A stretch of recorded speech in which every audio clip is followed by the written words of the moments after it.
भगवान विष्णु के बुद्ध अवतार की विस्तृत कथा। बहुत समय पहले जब पृथ्वी पर कलयुग का प्रभाव बढ़ने लगा था, मनुष्यों के भीतर हिंसा, लोभ और मोह की भावनाएं प्रबल हो गई थीं।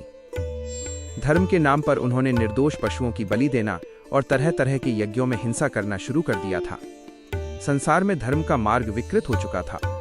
यह देखकर सृष्टि के पालक भगवान विष्णु ने निर्णय लिया।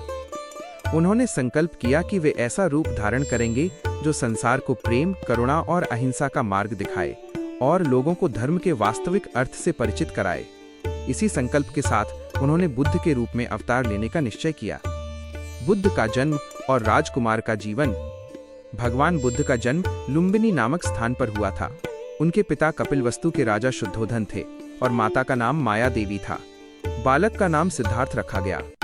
जब सिद्धार्थ का जन्म हुआ तब ज्योतिषियों ने भविष्यवाणी की कि ये बालक या तो एक महान चक्रवर्ती सम्राट बनेगा या फिर संसार का त्याग करके एक महान सन्यासी।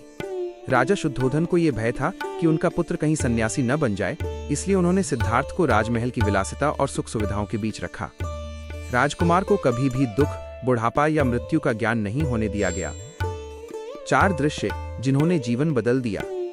एक दिन राजकुमार सिद्धार्थ ने नगर भ्रमण पर जाने की इच्छा व्यक्त की। रथ पर सवार होकर वे नगर की गलियों से गुजरे। वहां उन्होंने 4 ऐसे दृश्य देखे जिन्होंने उनके जीवन की दिशा बदल दी। एक बूढ़ा व्यक्ति। उन्होंने पहली बार बुढ़ापे की पीड़ा देखी और समझा कि यौवन एक दिन ढल जाता है। एक बीमार व्यक्ति। उन्होंने रोग और पीड़ा का अनुभव किया और जाना कि शरीर नश्वर है। एक मृत व्यक्ति। उन्होंने मृत्यु का सत्य देखा और समझा कि जीवन का अंत निश्चित है। एक शांत सन्यासी। उन्होंने एक संत को देखा जिसने सब कुछ त्याग कर शांति और वैराग्य का मार्ग अपनाया था। इन दृश्यों ने राजकुमार सिद्धार्थ के मन में गहरा प्रश्न जगा दिया, क्या मानव जीवन केवल दुख और मृत्यु के लिए है? इस दुख का निवारण क्या है? ज्ञान की प्राप्ति और बुद्धत्व।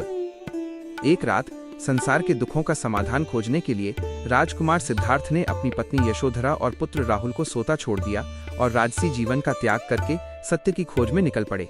इसे महाभिनिष्क्रमण कहा जाता है।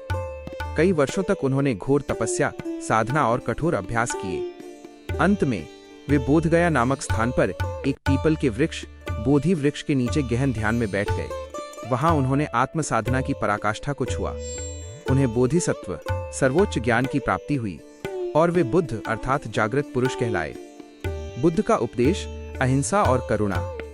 बुद्ध बनने के बाद उन्होंने अपना पहला उपदेश सारनाथ में दिया। उनका प्रमुख उपदेश था, हिंसा नहीं, करुणा ही धर्म का मार्ग है।